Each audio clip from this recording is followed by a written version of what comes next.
So, ayan. Uso ngayon ang trending. So, makiuso din tayo, guys. Gusto ko rin mag-trending, syempre.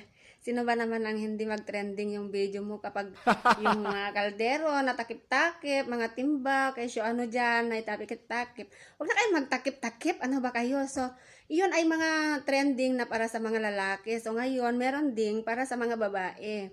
So, mga babae na nakipag-trending, nakiuso dahil sa timba-timba at mga kaldero. So, ngayon ako rin. Siyempre, hindi rin tayo papahuli. Gusto rin natin ng trending tayo. Oh, nakatingin ka no. Alam ko, sinubaybayan mo. Kasi akala mo, pati ako, may magsayaw-sayaw din na may kaldero at may timba. Hindi ko yan kailangan may timba at kaldero. So, ganito lang ang pagsayaw.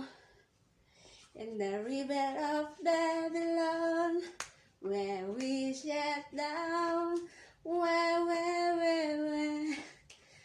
we remembered Zion. So, hindi ka nahiya, sinayaw-sayaw mo yan. Pinakita mo yung neck-neck mo.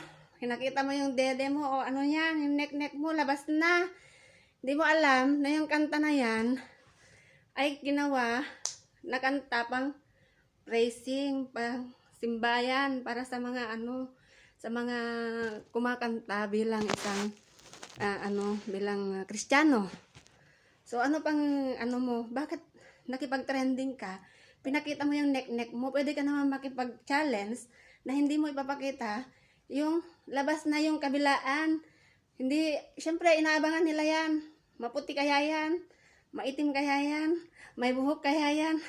Ganon ang mga ng mga tao.